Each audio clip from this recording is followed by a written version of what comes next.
I want to welcome everybody for tuning in. This is a very unique and special opportunity for someone who physically works in the building of PRS to speak with, interview, and really find camaraderie with the artists. Both of you are artists behind the Transmutation Oracle Deck.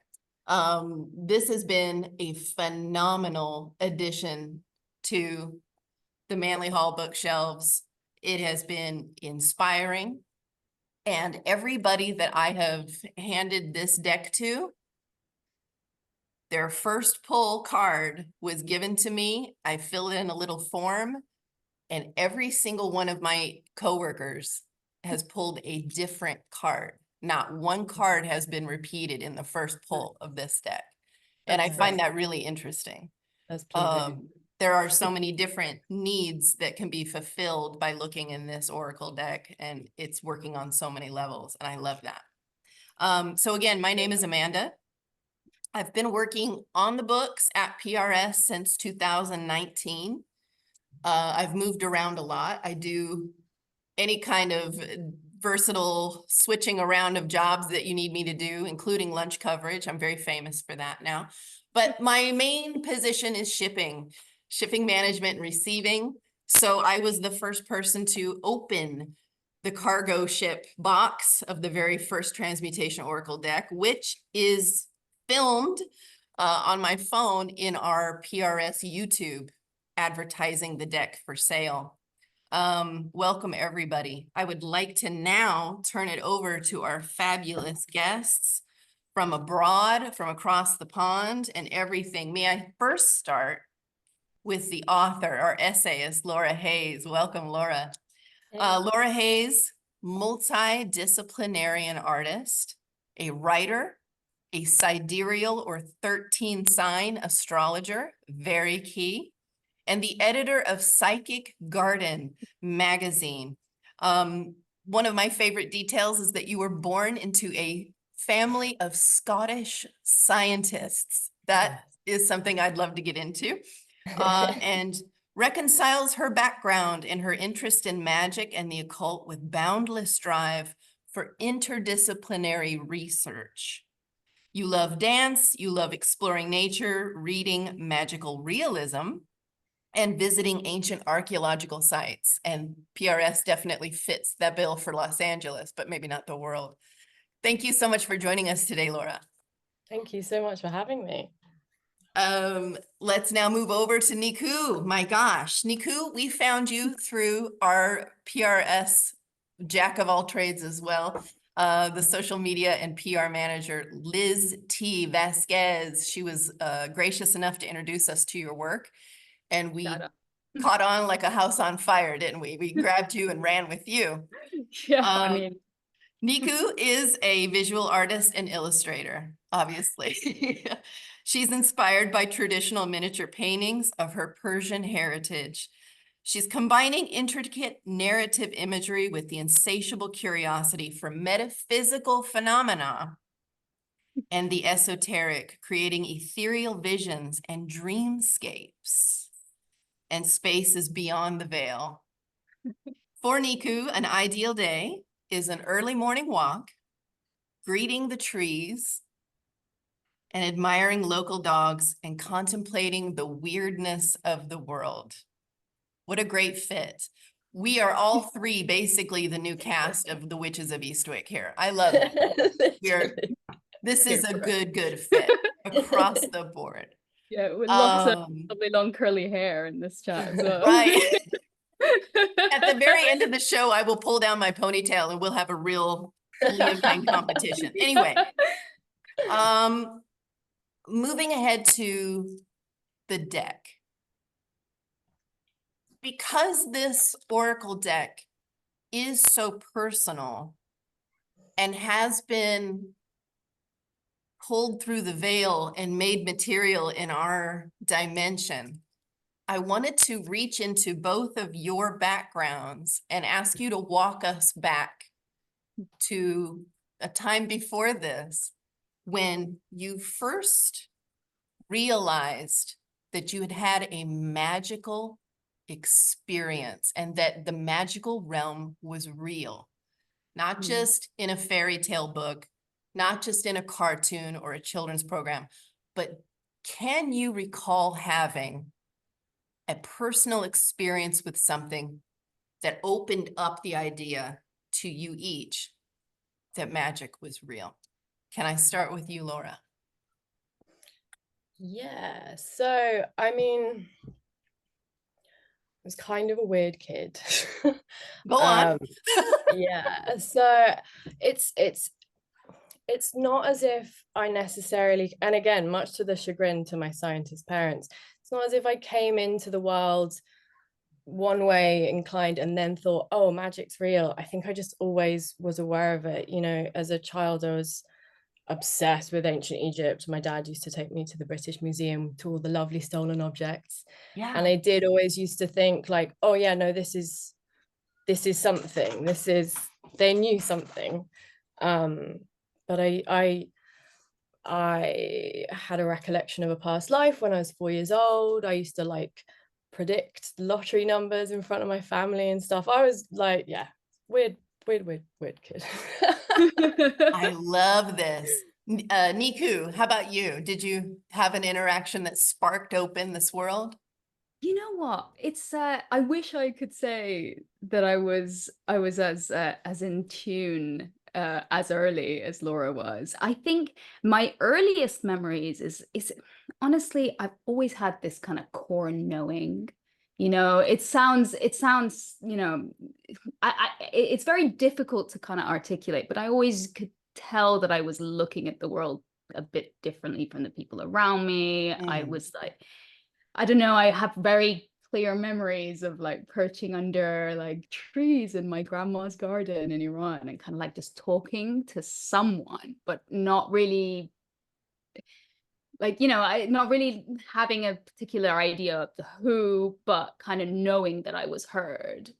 Wow. That's the closest thing that I can think that's early, but I did have a very kind of powerful moment when I was like 15, 16 that kind of like knocked me right back into it. Okay. Well, I mean, it's not necessarily a positive experience, but it's Oh, not. okay. I don't necessarily see it as a negative one either. I think it's quite, to be honest, it was kind of, I see it kind of like a trickster energy kind of thing. But I'll shorten it as much as I can. But I was having a kind of classic teen angst. It was like maybe a year where I was like dancing with atheism and agnosticism, you know, teenage kind of rebellion, right? Classic. And I remember having a conversation with someone and kind of being like, oh, if God's real, like, then why the classic, why all the atrocities and all that, like, you know, a very youthful perspective. But I remember going back to my room in my angst and it's so embarrassing, but I remember saying out loud, like, if you're real, prove it. And then maybe an hour later, I went to bed. And I had my very first experience of sleep paralysis. Yeah. Where I saw I saw a figure in my room kind of slowly coming towards me and then turning my head like in like, you know, because you can't move, but like you like really turning my head the other way to kind of not look at it, and then seeing this kind of face in the darkness. Like it felt like ooh, spooky in a like an intentional way, you know. And I remember jolting up and I literally said, I was like, okay, I hear you. Like that's so from that moment on, it was kind of, and it didn't happen very regularly at all. Kind of thing. The next time it happened was in my late 20s. It was a very kind of one-off experience. So I feel like that was a kind of real, you know, good way to slap me out of my agnosticism. But yeah. That is, but I don't think that was God, by the way. I think it was kind of, no, but somebody said, be careful what you wish for. yeah. Yeah. It was definitely spooky, but you know, I see it as a fun memory now. So that we've got two disparate kind of stories about making contact. Yeah. Having contact, this little antenna that's on some of us. Well, I think we all have it. It's just some of us develop it and some of us choose not to. But all this informs all your decisions when it comes to writing when it comes to creating art, because you are reaching through the veil and again, pulling a concept through the veil and making it material, which is an astonishing concept when you think about it. Each to do. I wanted to jump into etymology quickly because I think we use the word oracle a lot. We throw it around. But where does it come from? And what was its original intention? I also want to do a deep dive into what transmutation means, came from, how it was intended, etc. Because again, I'm hearing these vocabulary words more and more these days, and I like that. That's comforting to me. Yeah. But everything is in cycle, as you'll see. So here's what I dug up. Great, can't wait to hear it. The word transmutation is originally an old French word. The French thought of it first. All right. Yes. Now, I don't know how anyone can prove that this word existed in the year 1130 or 1150, because it wasn't found written in a book until the 1500s. Interesting. But everyone seems to agree that the word transmutation was used in Old French language in the 1100s throughout. But in the 1500s, someone wrote a book including that, and then it became an alchemical phrase. And when it became alchemical, they did what most Western medicine does, and they said, we need to make it Latin. They will take it more seriously if it's in Latin. So now there's a Latin word that it originates from, but I want you to know the truth. It's truly French. In 1380, a man named John Wycliffe, who was a triple threat, he was a theologian, a philosopher, and a religious reformer, which religious reform sounds interesting to me. In the 1300s, life was pretty rough. They didn't have AC either. The transmutation that originally was written about became a physics, like a stellar physics word, because transmutation is happening around us in the cosmos at this very moment. It's what created the Big Bang. The stellar transmutation is what the first 7 elements on the periodic chart are from. That's the machine that makes that. Transmutation makes the stars.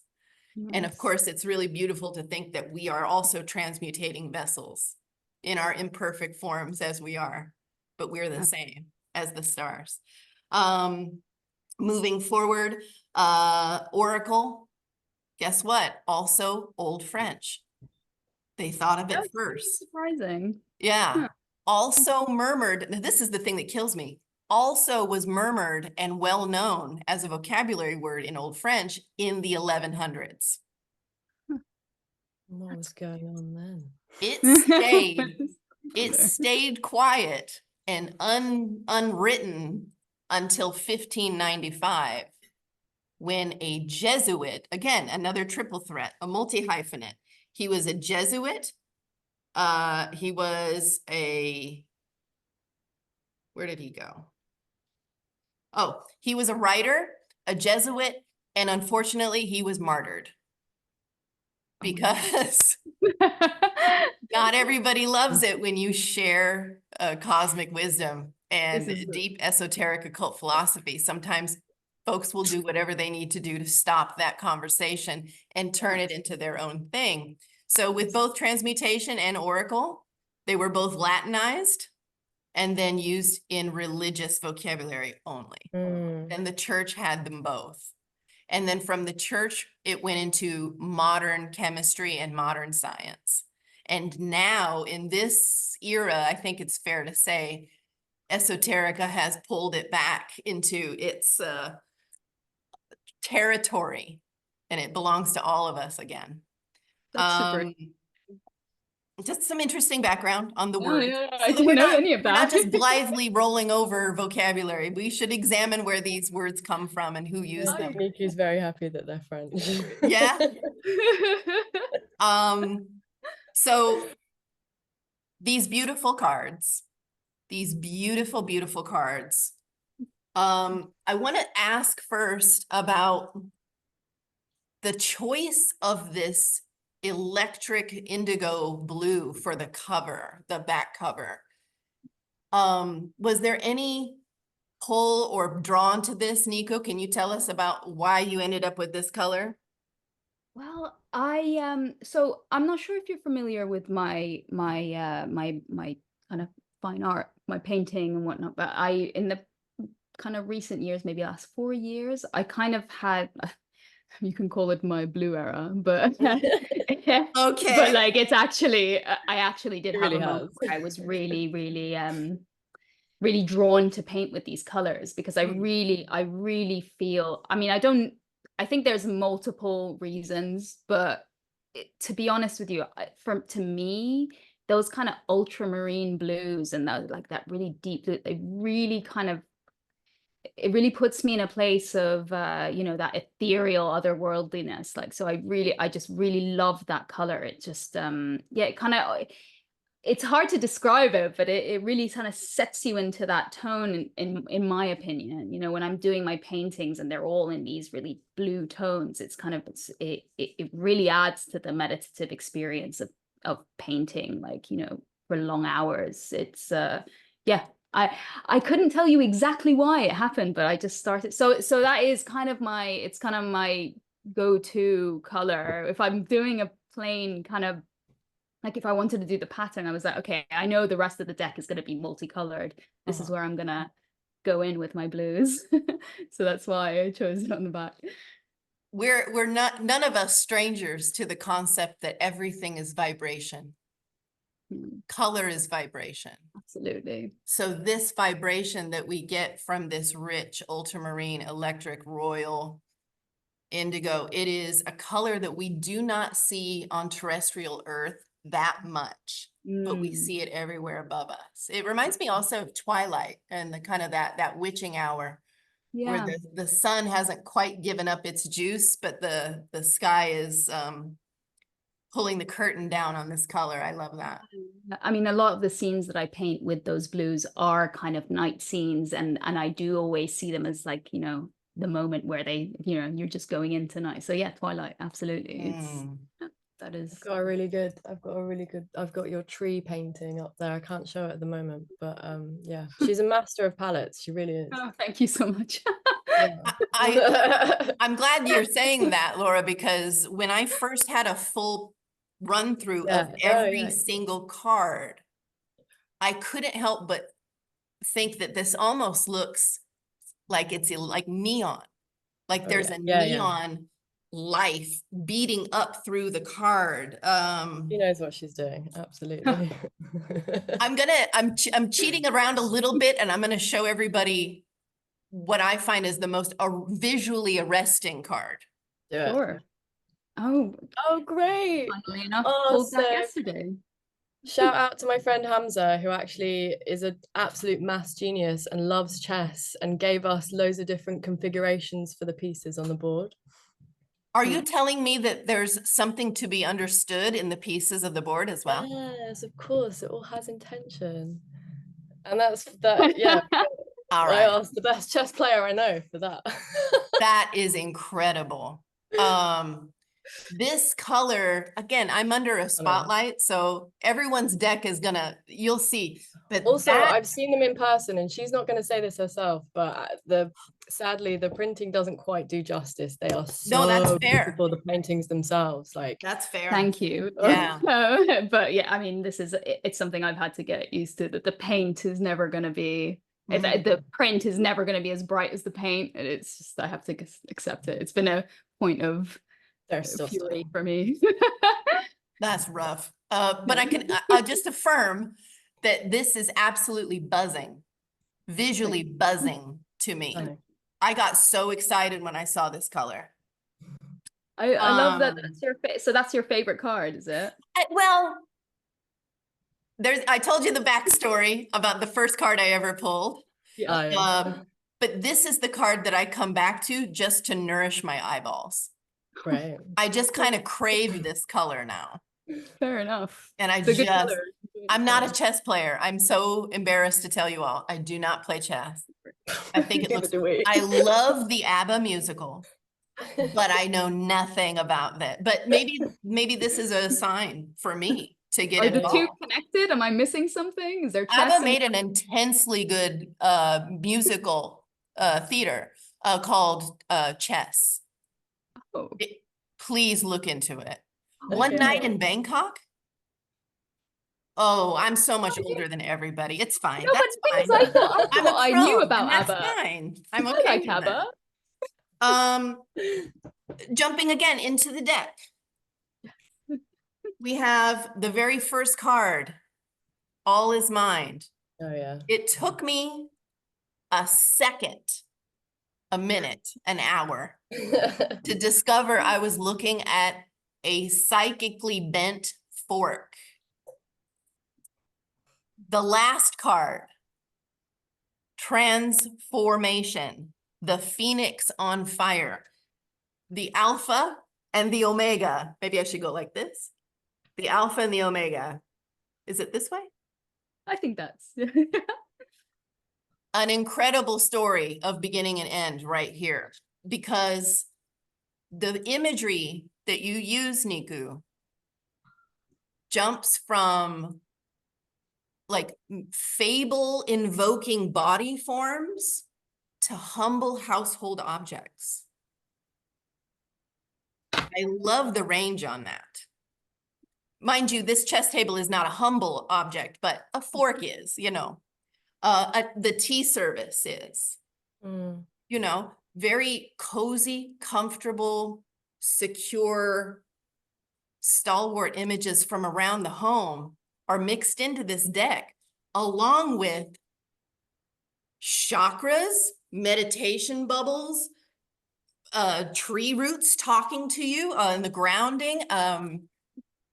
These are fantastic visual prompts. Can you tell us any stories that come to mind about what I saw? Like, you do include sketches of the things you tried and then edited out, like the knife. Yeah, and things I mean, like that that. was just one small segment of the things that I didn't use, actually. That was just it's a lot of trial and error to kind of get to the right. I mean, I said, sorry, were you going? I feel like I interrupted you. Were you about to say something else? Yeah, I mean, it's You're gonna need to censor me because I just will go like this. So please take it away, Nikoo. Take it away. Yeah, I mean, honestly, with the imagery for the deck, it was such, I mean, if you don't mind, I'll kind of go into like a little bit of personal background during the creation of the deck as well. You know, it was a very, I mean, I kind of called it at the time kind of like this weird synchronicity soup kind of, and it was just so many huge transformations in my life like were happening at once. I mean, obviously creating this deck was one of them. I've always wanted to do something like this. The opportunity, I mean, I couldn't believe that TRS came to me I couldn't have asked for a better collaborator, honestly. Like, I really couldn't. So I mean, that in and of itself was huge for me. But then essentially, I think it was a few days, maybe I don't even think it was a week after I'd signed, you know, we just begun the job. We found out that we were gonna move to Rome from the UK. It was literally at the same time. So these two huge things, along with other things in the background, were just sandwiched. And bless him, my partner had to take care of all the logistics for the move. Thank you, Luca. But to allow me to just kind of dive in, because the only way to create something like this for me anyway, and I think for most people, is to kind of just dive in and just make it your whole work. So it was kind of difficult to do that with this kind of loud kind of timeline. And I actually moved a week after I finished and handed everything in. So I had a week to pack up my entire house, get rid of all my stuff. I didn't get time to like see a lot of my friends. I kind of didn't have time to do it. I regret nothing. It's actually like this, I see it as this like really dense magical time, because it was wild. But anyway, back to your original question.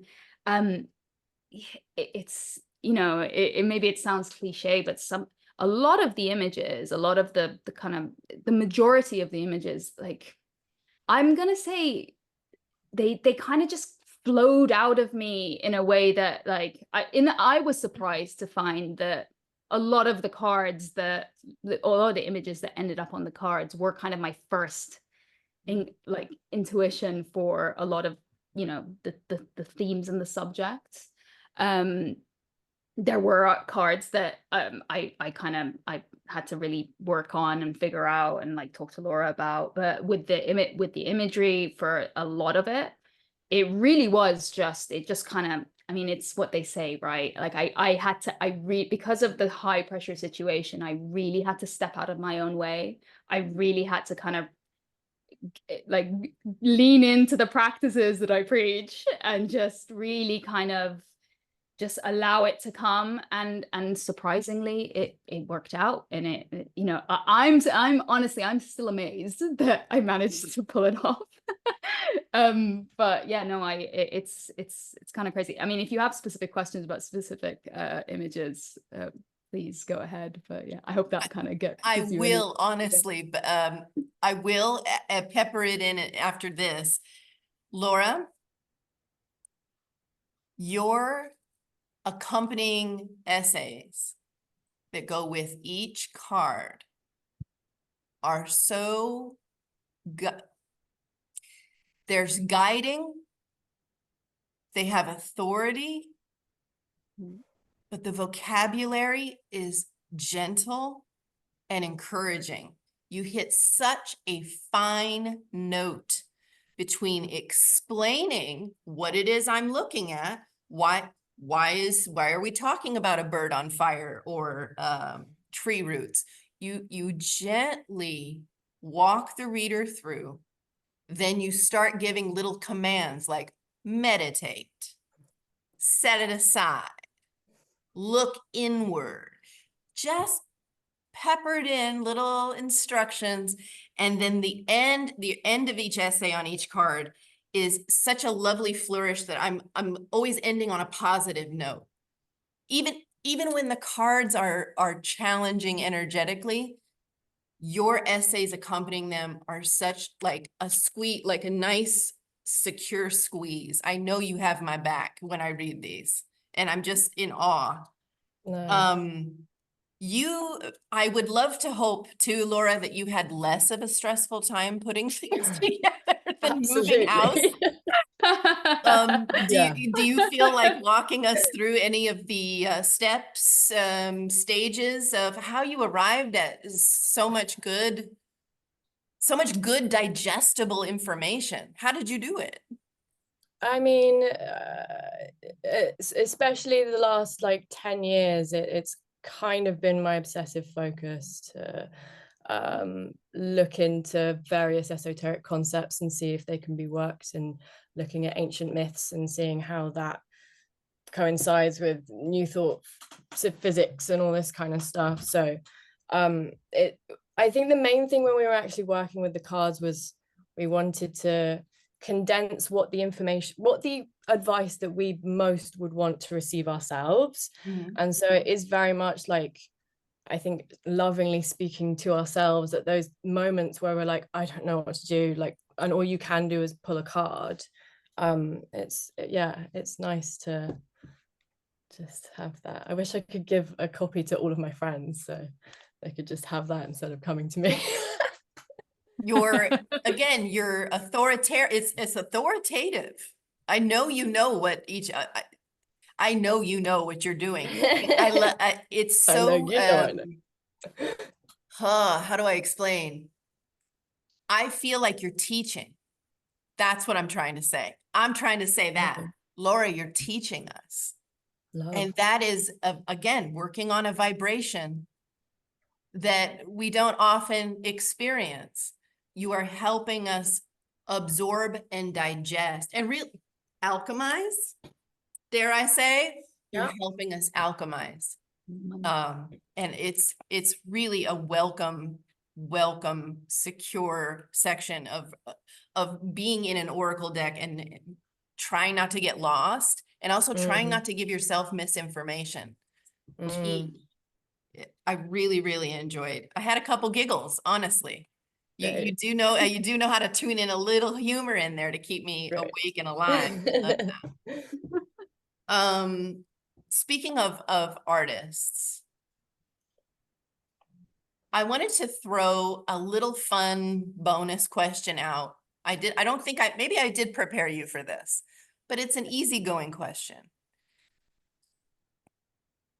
We all have like a favorite artist, or we all have a piece of art in our soul that really works for us. And I know as we age, we change our minds about things, but I was really curious to see what each of you would say if you were given the opportunity to go to your favorite piece of art and you were given permission to walk inside that piece of art and interact with the environment of that art piece and be in the universe.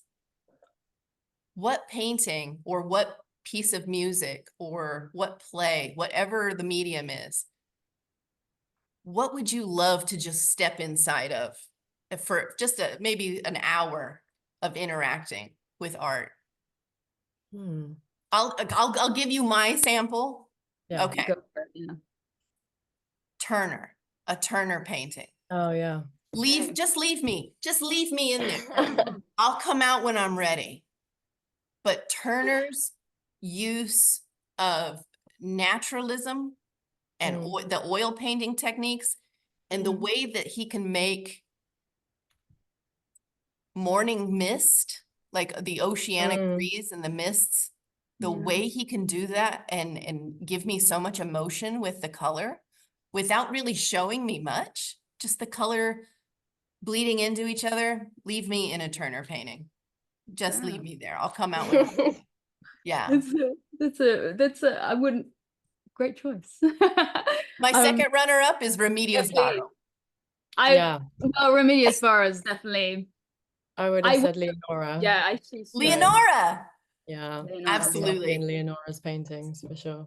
I mean, she'd keep you awake. I mean, there's, I'd be looking over my I don't shoulder. know if I The don't other know. thing is that like Guernica is probably one of my favorite paintings, but I wouldn't want to be in Guernica. Yes. Yeah. Or Hieronymus Bosch if you're feeling fruity. Yeah. Feeling fruity. I mean, it's such a difficult question for me. Oh, like, okay. No, but I have answers. I can give you one, but I can't say with certainty that this is my favorite number one. Like, I have too many. To be honest, I can think. So when you opened it up to music too, it kind of immediately made me think of an album that like means a lot to me, and like it just takes me somewhere. And it's an album by a band called Talk Talk, and it's called Laughing Stock.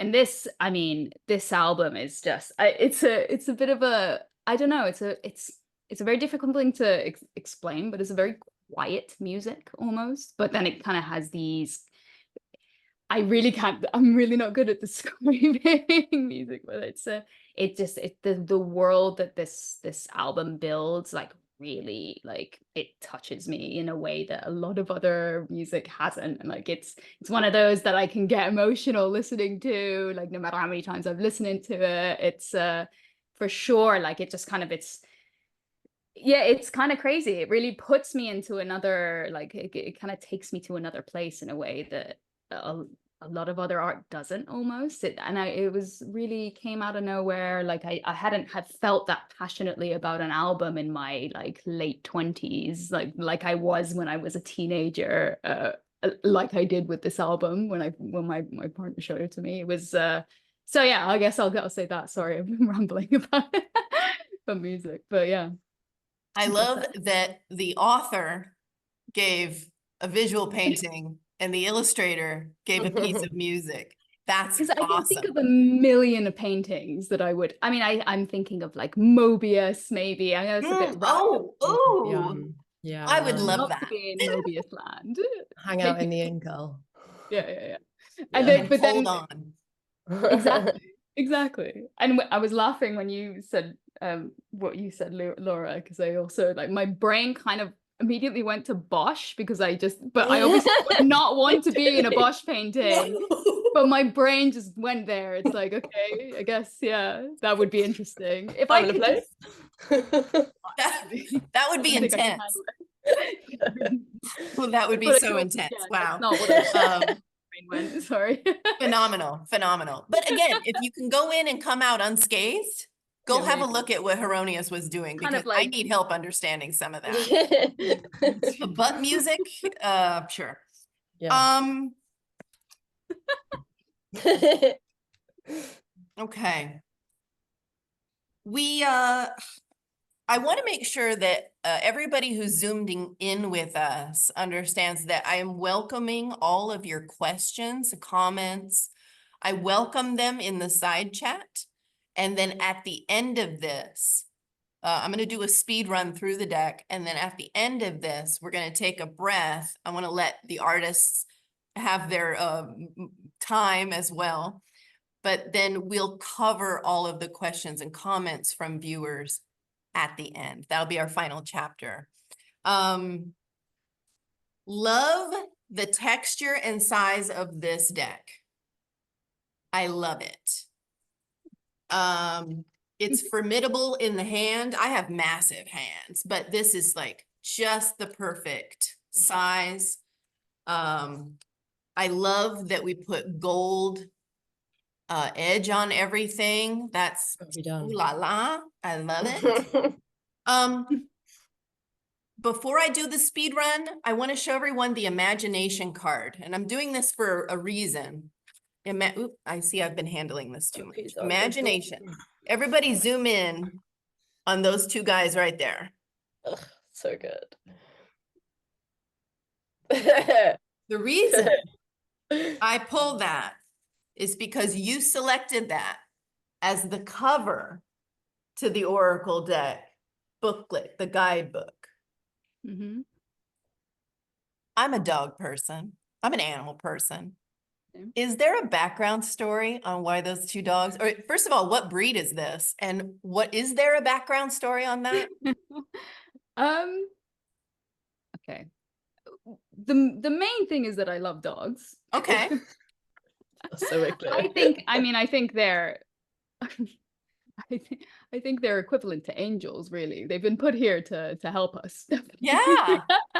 Yeah. I honestly, well, there's something in Persian culture that well, not Persian, it's very ancient Persian culture. Actually, a lot of Iranians don't know this, but it's more like Zoroastrian kind of practice. Yeah. But what they used to do in ancient Persia when somebody dies, there was a ritual called Sagdid, which is which literally means like the view of the dog, like the sight of the dog.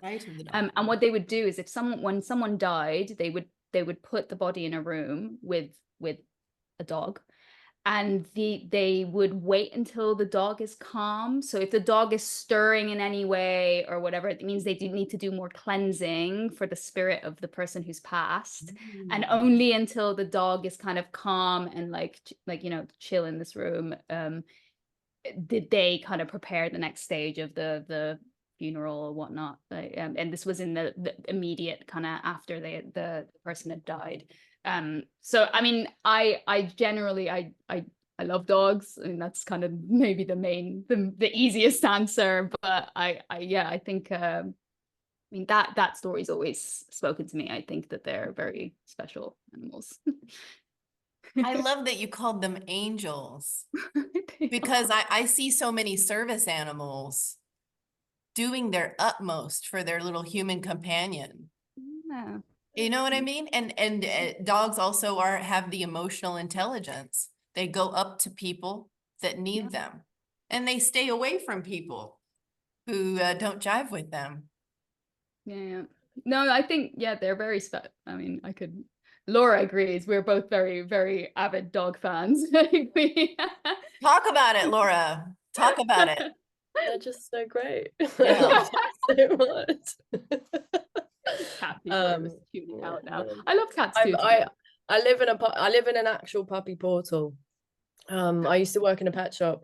So first of all, I got trained to whenever I met someone with a dog, I had to introduce myself and say hello. So I just automatically do that to anyone outside with a dog. But also my mum fosters rescue dogs that have litters of puppies. So I'm gonna guess like there's been Oh my God. maybe a couple hundred puppies pass through this house. How Actually, lucky are you? it's very good. It's very stinky, but it's very Worth Interesting it. connection to you, Laura. The job I had before I came to PRS, I worked in a pet food store.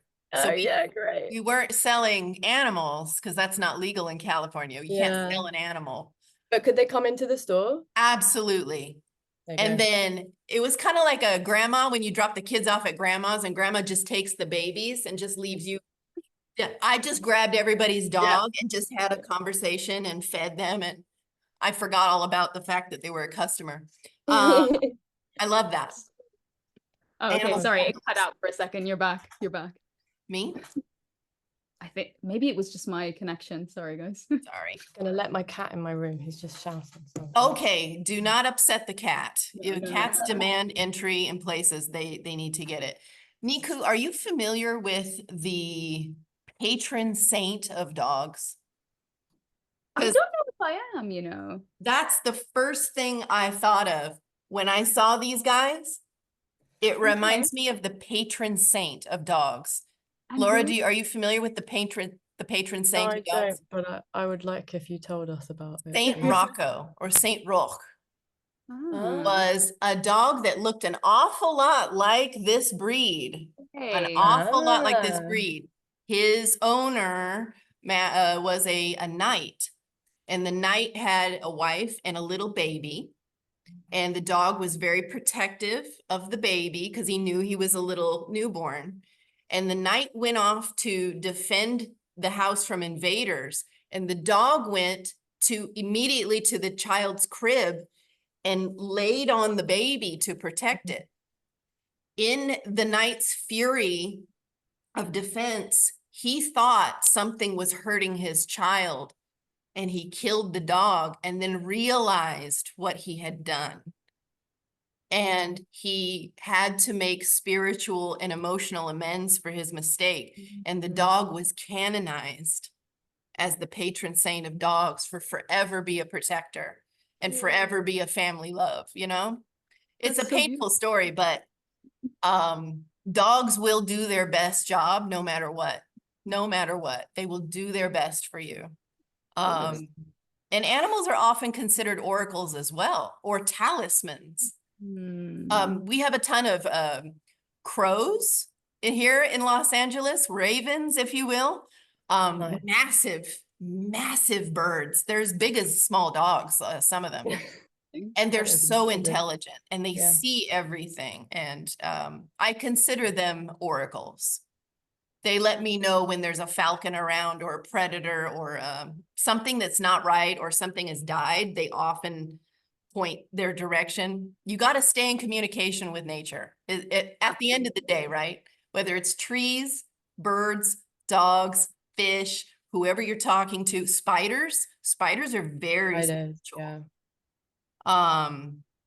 Great. Okay. I think that's just divination, isn't it? Like it's divinate. You can do divination picking a random page from a book. You can do divination looking at a tree, and if you're lucky enough, you can do divination with an oracle deck. But it's kind of all the same thing. isn't it? Beautiful.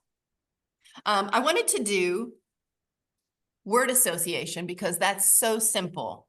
Just easy word association. When I see seek teacher, Mm. I think of Sagittarius. Yeah. But Laura, your essay opened up a new level of this for me. Stay humble, keep learning. Always be the student.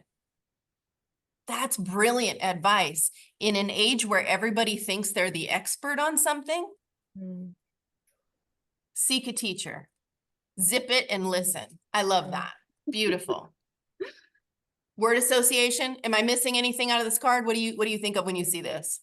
I always think of Sagittarius with it as Sag, well. So, good. yeah. Can you believe that I didn't think about it when I was painting it? I didn't I didn't make the connection. Obviously, Really? subconsciously, I'm sure I knew. Yeah. Like I was making that connection. But yeah, I didn't even in the moment. I don't Great. know why that can't. Yeah, I must have. It sounds Love silly it. now in hindsight. Very good. Very obvious. I love it. All right, the next one, this is, again, I think that we're touching on some Persian architecture style right now. This is another one that, again, I love this color. Inward, Very good. inward. Look at that doorway. Very good. And then the little nebulous Down spirit down the hallway that you have to walk to. I love the harmony in this in this illustration, and I love that it looks like water down here. Mhm. I absolutely love this. Top Thank to you. bottom. Inward. Word association with inward? Hmm. In the depths, right? Water. Depths. Water is connected with the subconscious, with the going deep, so that's where I would go. I guess that's where my word association takes me.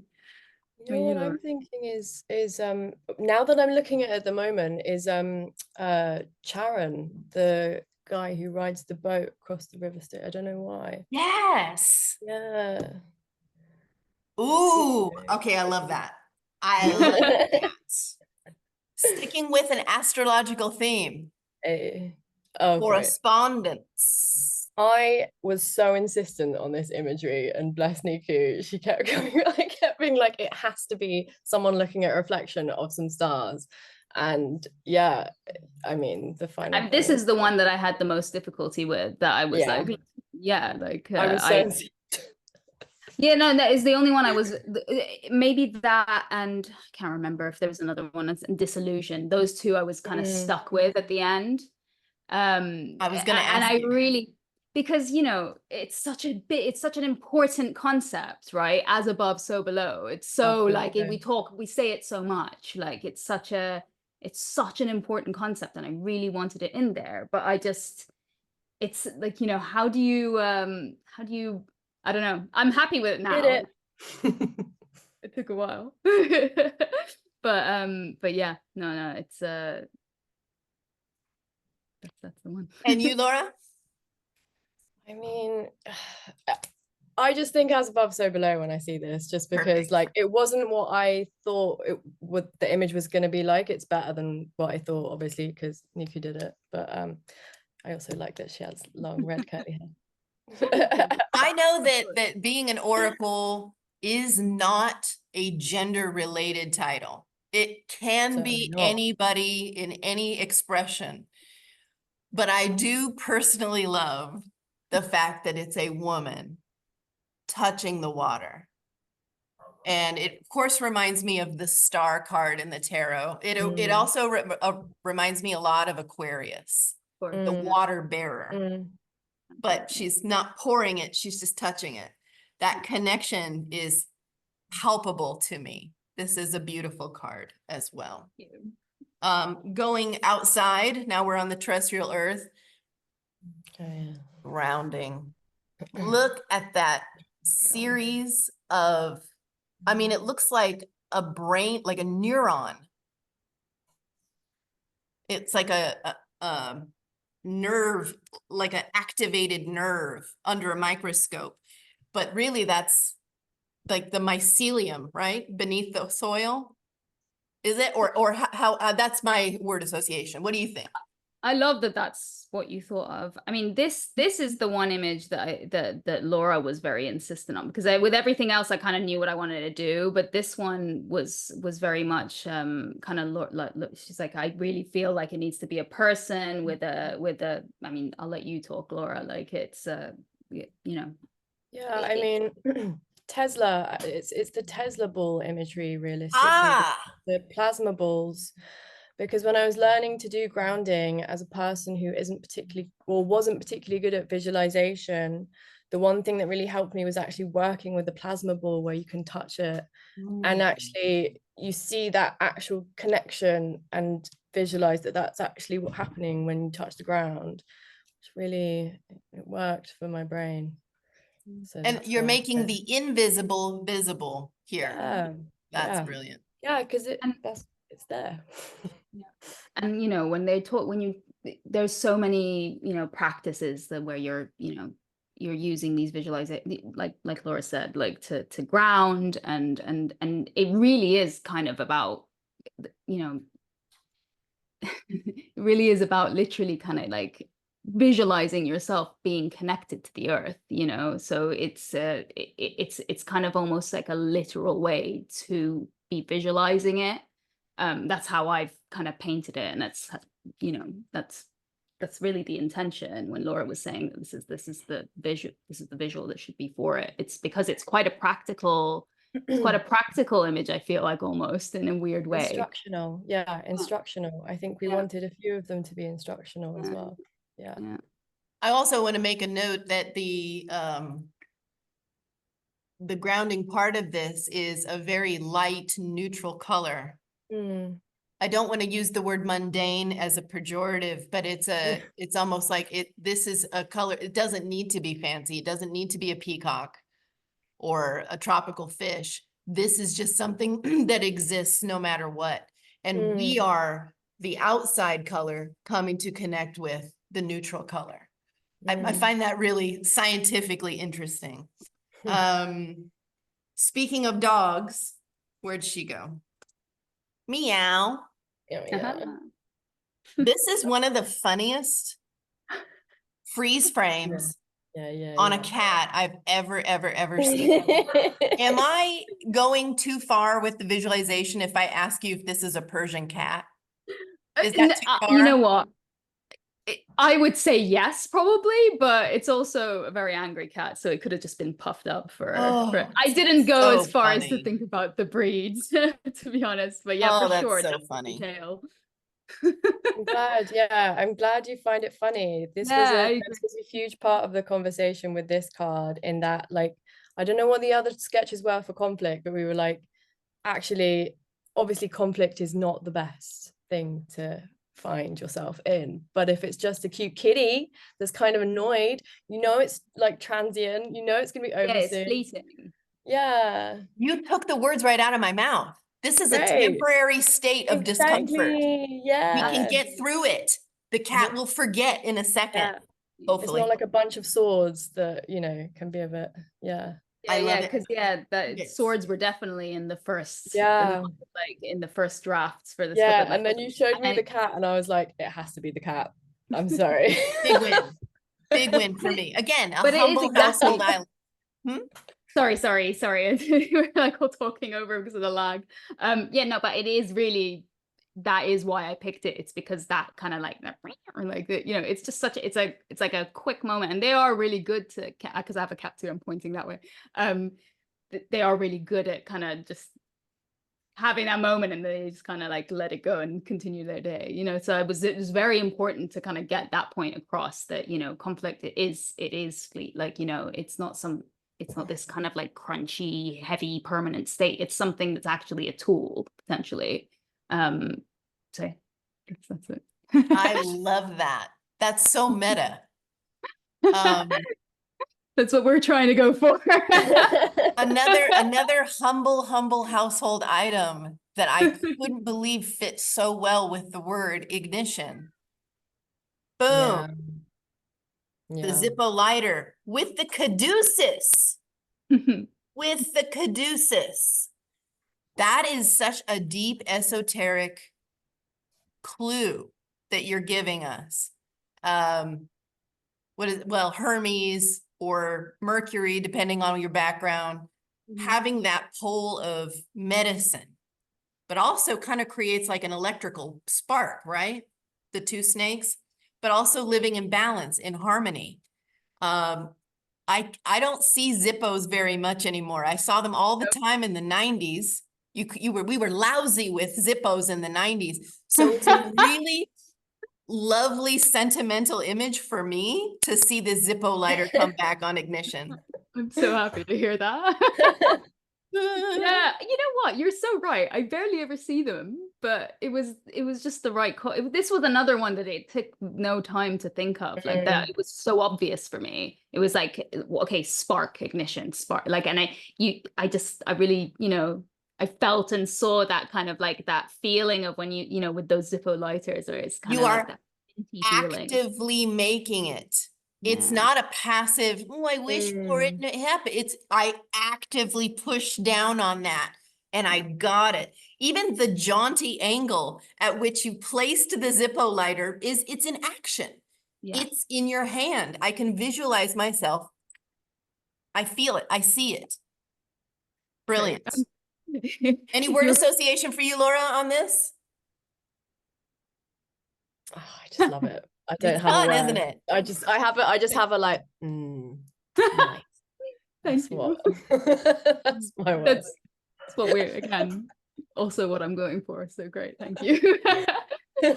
Now to flip over to a completely soft side. Service. Oh yeah. This gentleness, and it's provocatively safe. I don't know if that makes sense, but this hand is so non-threatening. Yeah. And that blue, this reminds me of the Scottish national flower a little bit, that blue thorn.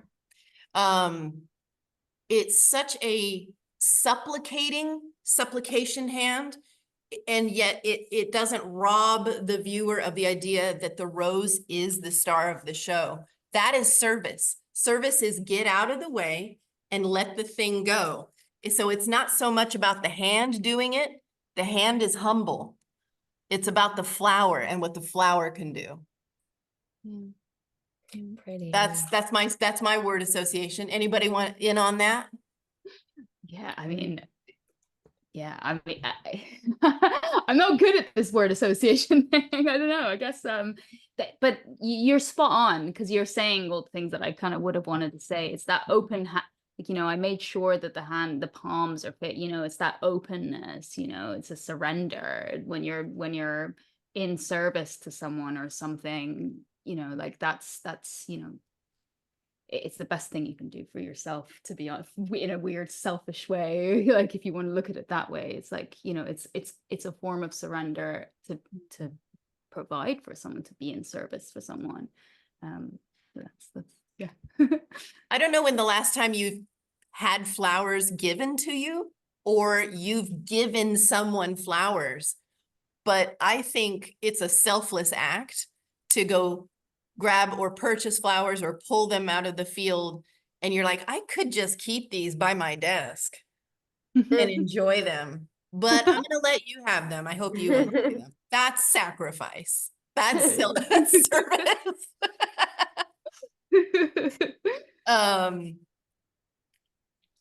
I know I pulled this one up before too.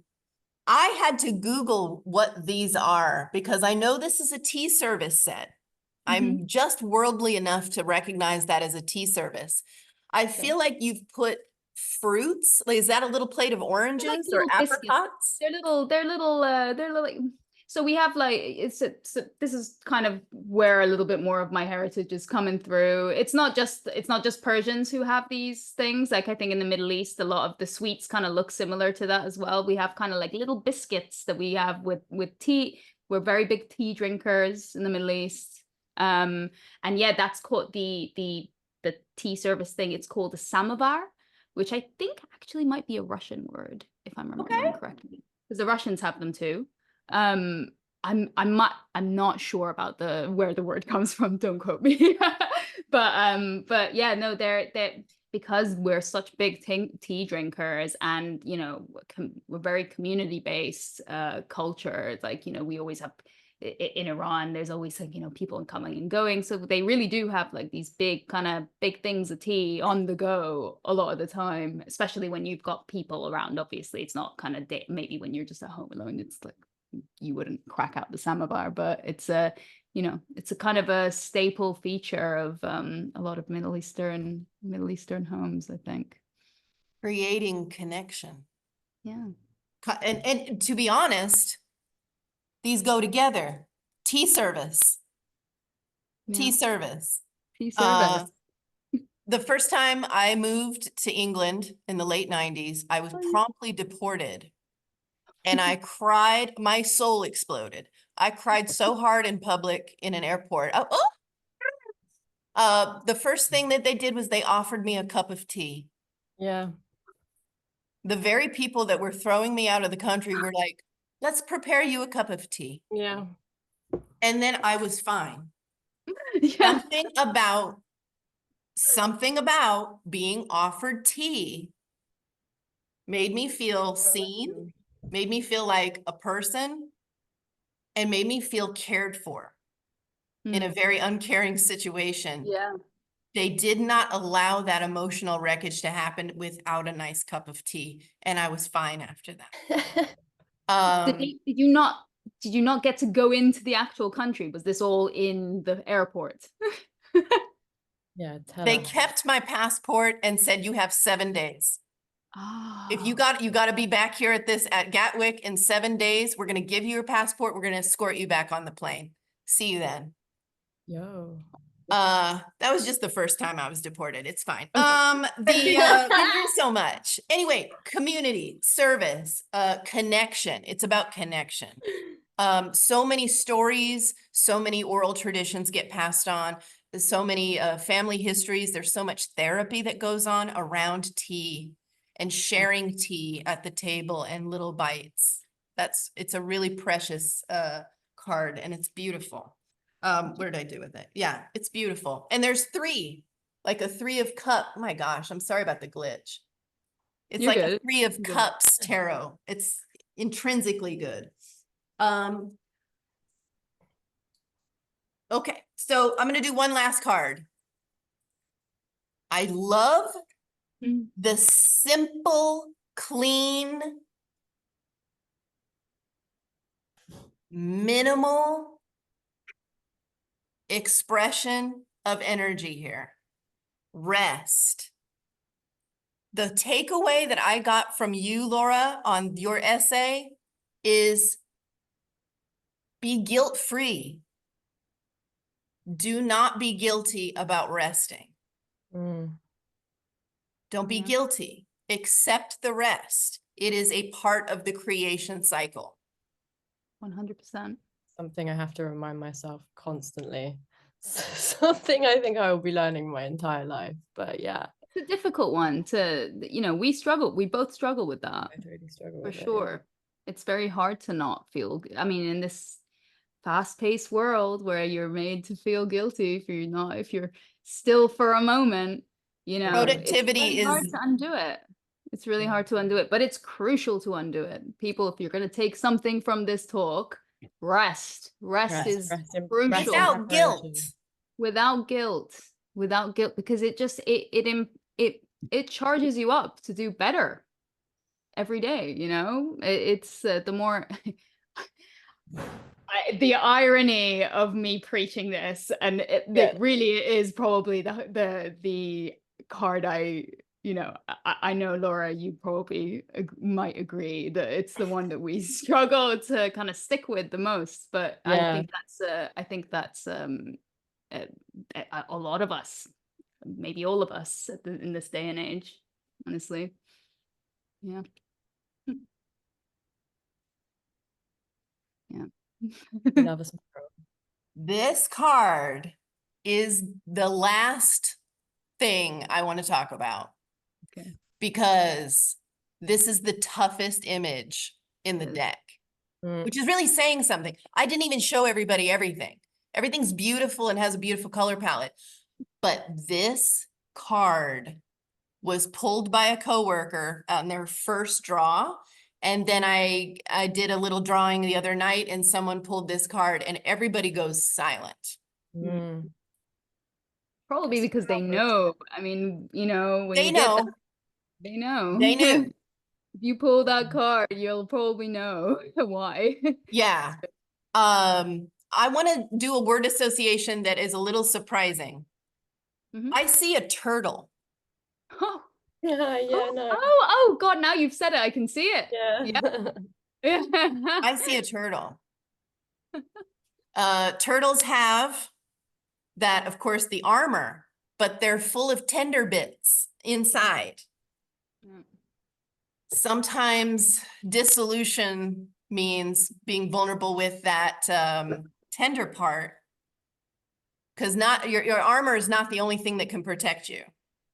Oh my gosh, I want to.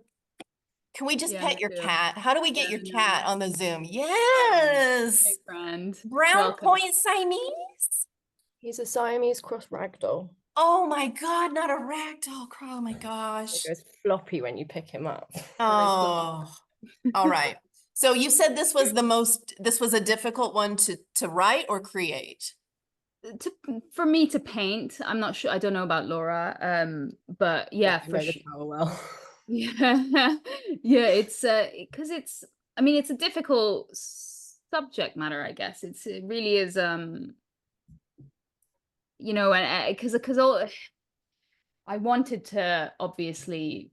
I want this deck to be an encouraging thing for people, obviously. So when it came to this one that kind of has a bit more of a heavy feel Yes. to it, you know, obviously it took a little bit of time to land on the right imagery that can fit into the deck, you know. And I to be in my opinion, I think it's my least favorite card visually, but maybe it's just because of that heaviness that comes with it. But yeah, no, it's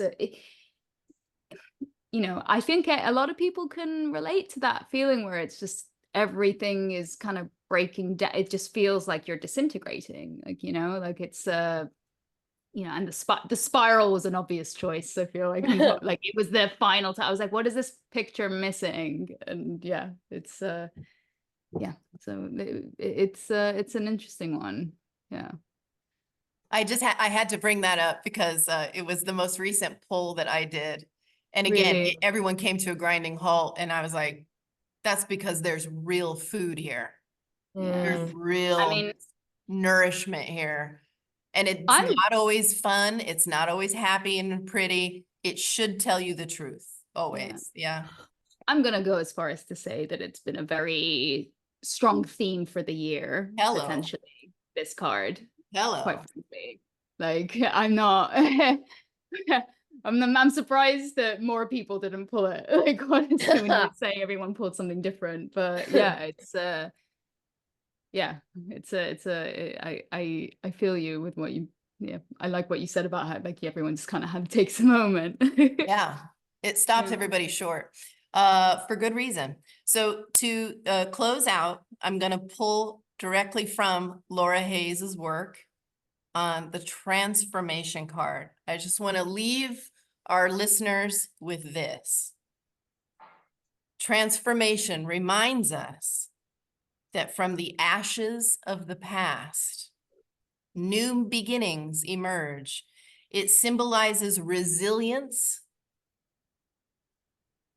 strength, and the infinite potential within all of us to rise stronger and be more vibrant after facing life's challenges. Again, we just said that Oracle decks are not supposed to be all glitter and balloons and smiley faces, but this is so encouraging because you're acknowledging the destruction that it is to be a human in this modern day too. You are constantly in a state of creation and destruction within yourself. Yeah. And lean into it is what I'm getting from you, Laura. Mm. Lean into it. Be ready for that next chapter. It's coming. You win. The next stage begins. Go with God on that, right? Any final words you want to talk about? I mean, I did really chat way long. I'm sorry about that, but there's so much here. Thanks to everyone for staying with us. I feel like I rambled a lot as well. Like you were great. Don't worry about it. Like thank you for all your lovely questions and associations. Like it's really nice to hear, because I've not spoken to many people yet about their experience with the cards. So it's genuinely lovely for me to hear how you've been using them and how they come across to you. So yeah, no, thank you. If anyone's curious about what my first pull was, we have that YouTube Transmutation Oracle Deck commercial that Sarah put together. That's on our YouTube channel. We're on social media if you can dig it up. I have so much gratitude for meeting both of you tonight. And I'm so grateful that you took time out of your schedule to Zoom in with us over here. I celebrate your entire catalog. I love your writing. I love your illustration. I love your color palettes. This has been super fulfilling for me, and I'm very honored to have talking to you both today. I'll leave final words with you, Laura and Nikoo. Take it away. If there's any questions in the side chat, I'm going to check it out.